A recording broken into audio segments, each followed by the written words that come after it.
All right, guys, welcome to the archive. Today we're going to be doing a book review on George Orwell's 1984. If you've read the book, please let us know in the comments. If you haven't, a copy of the book is in the link in the description below. And just let us know what you think about the book and what you think about this book review. And with that being said, we'll get started.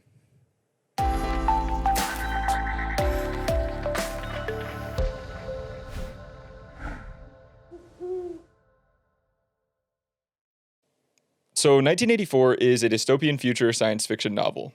What year does it take place? So it takes place in 1984. Okay. George Orwell wrote this book, I think, in the 40s. And honestly, it just follows the main character, whose name is Winston, and he works for the Ministry of Truth. And it sort of just follows this main character around as he finds out more and more of the truth and the nature of his situation under the organization called Big Brother. So with that, we're just going to jump right into the meat and the bones of what this text really is about. So with my experience reading Orwell, one of the things that I find that he's really good at is creating a lexicon that kind of goes with the story he's trying to convey.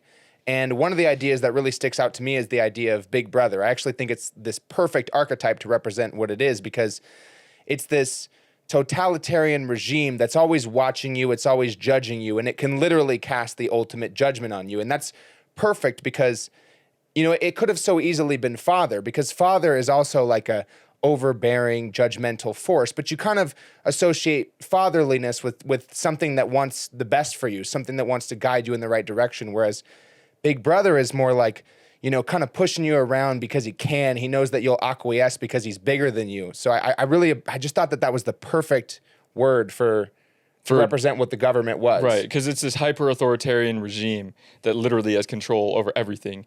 And not to spoil the book, Winston just sort of wrestles with this organization and tries to understand his place in it.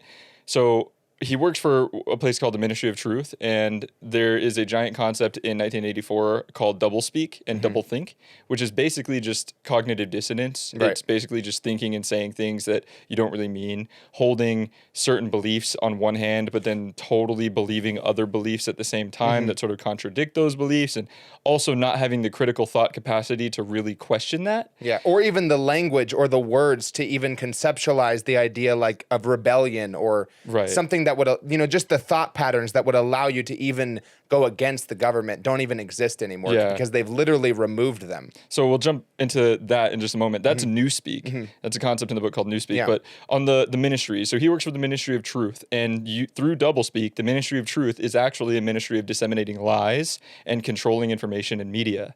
There are three other ministries, which is the Ministry of Love, the Ministry of Plenty, and the Ministry of Peace. And they all do the opposite of what they're actually named after. So the Ministry of Peace is all about war, Plenty is about controlling and limiting resources, the Ministry of Love is literally a torture chamber, slaughterhouse for anybody who defects from Big Brother. And to go back to what you were saying, Connor, I really never thought about that when I first read the book, but it's a really good observation. Big Brother is somebody who should be there to sort of like watch over your shoulder, but in a way that's not authoritarian at all, almost like an equal, but in this sort of Newspeak, the brotherly figure is actually more of a fatherly figure in the way that he drops the hammer on the citizens of this world.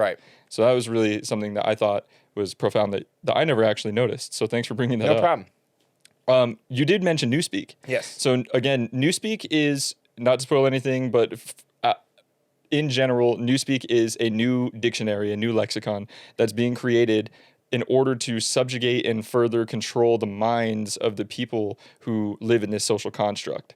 Whereas, in the English language, we have access to certain terms which allow us to think about abstract concepts such as internet or love or, I don't know, what's another abstract term that you can think of off the top of your head? Maybe defiance or loyalty. These are sort of higher faculty terms that we're thinking of. Right. Or I could think on the other end of that, I can think of words that don't exist in the English language that exist in other languages that allow you to have thoughts that you wouldn't be able to have without those words. So like in Japan, they have a word called yugen, which means the feeling that you are a part of the universe. But we don't have words like that in English and so Right. therefore you would have really never even thought to think that way. It doesn't translate necessarily one to one. There are certain terms out there that literally have no translation in your native language. Right. And I had a conversation with a gentleman about Hinduism, and he basically told me that I could never know unless I spoke his language, and that totally makes sense to me.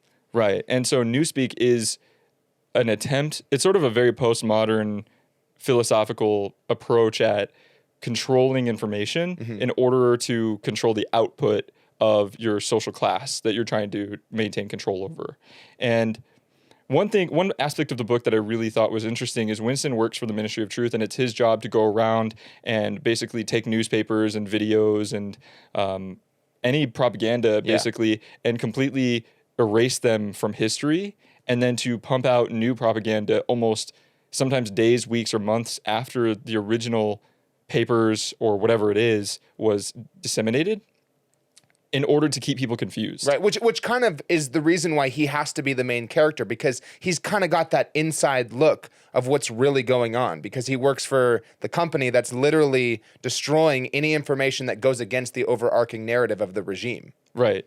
And we are getting a little bit into some spoilers here. Sorry, I'll drop a comment in the description as well as a disclaimer in the video. With fiction, I can tend to get a little lost in talking about them. Yeah, I don't think we've gone into too many spoils yet, but that's just kind of, Another thing that I really liked about the book that is unique to my experience that I haven't really heard a lot of people espouse is the grayscale tone of the actual writing itself, like the actual prose, I suppose. Right. Orwell writes, in my opinion, in a very dreary and dull and almost boring language. The way that he uses words to write literally on the page to describe what's occurring, in my opinion, is very void of color, and it's just dull. Like when I was reading the book, I was almost bored with it, but the storyline itself and the concepts that he was putting forth themselves carried the book forward for me. Right. But I wasn't really enjoying what I was reading, and I thought that was a good, like a good symbolic or I guess meta representation of the state of affairs in that world,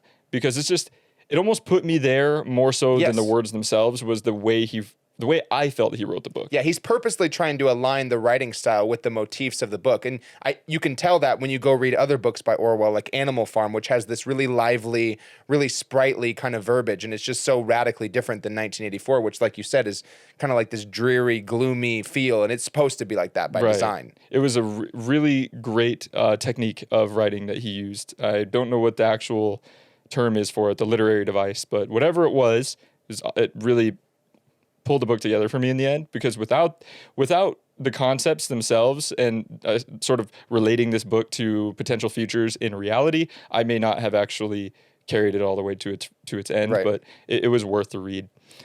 Another concept that I want to talk about is love. There is a love story in the book. It's not really the main focus of the entirety of the text, but if anybody out there is really into love stories and the philosophical concept of whether or not love can conquer all things, or where love fits in a world controlled by a totalitarian regime and what that looks like. Right. There's literally parts of the the book, where they talk about how in the future they want to make it so there's no intimate relationships, there's no love, because love can kind of invoke in people the desire to rebel. Right, because that desire for the other person is larger than the fear of appeasing Big Brother. Exactly.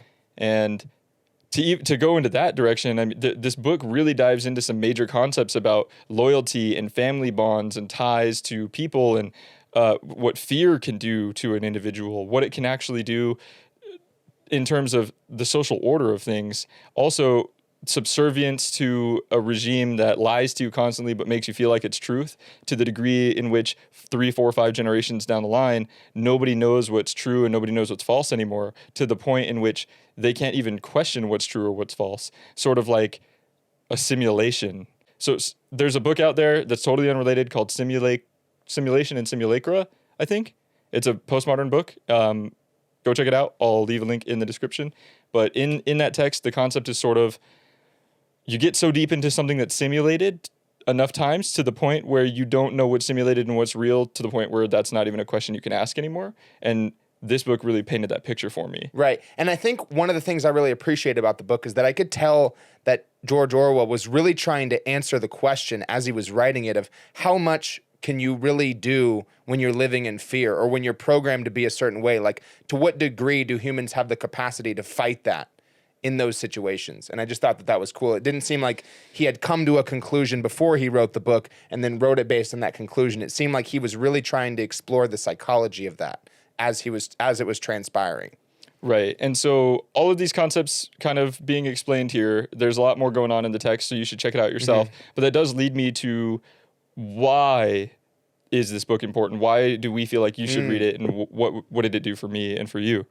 One thing that I do want to state is a lot of critics out there say that this book is overrated, that when you really break it down to the philosophical concepts themselves, minus the flavor of the fiction text, it's really just obvious cognitive dissonance or thinking things that you don't necessarily believe or whatever. And so they think that this text is overrated. I disagree. I feel like that this text does a good job at showing what can potentially become of our world. Right. There are many dystopian future novels out there, but this was one of the first and most iconic ones, in my opinion, that actually showcases in a really cogent way the potentiality for an authoritarian regime to be completely and utterly impervious to destruction or being dismantled. Because at this point, when he wrote it in the 40s, you know, in the 20th century, obviously there were totalitarian regimes that existed already throughout history. It's just nothing new. But what this book did for me was it showed me, I guess in a future sense, how things can actually become in a realistic way. Yep. And I don't think that it's very far-fetched at all. Even if it's a hyper-dramatization, it still actually does a great job laying out some warning signs that you can look for in your own community. And I think the reason why this book is so often cited by people who are slandering big tech or slandering the government is because a lot of the things that he wrote in that book have actually come to be true. Yeah, absolutely. Like the idea of the telescreen, which is always watching you, and they're all around everywhere. The only difference is we literally carry them in our pocket by choice. They weren't set up there by the government. Yeah, man. So, I mean, with that being said, whether or not you actually decide to go read this book, I would say if I were to give a brief distillation to anybody about what this text is, it's just a warning, really. Right. A true warning for what could become. And it ultimately is soul crushing. Right. And we really have to be vigilant and on the lookout. And I deem 1984 to be a great book simply for that, because using it in that way, not just reading it for entertainment, but reading it for the understanding of how the world can become, and taking it at face value and not thinking that it's just some over-dramatized nonsense that can never actually happen. Taking it for what it is as a warning, it's worth the read. Definitely. All right, guys. So like I said in the beginning, if we inspired you to want to read this book, please let us know. That's really our goal. If you haven't read the book, or if you had read the book, let us know. You can find us on Facebook, Twitter, Instagram, Parler, YouTube, Spotify, Google, pretty much everywhere. And we encourage you to like, subscribe, and share. And with that being said, thank you for joining us and continuing the great conversation.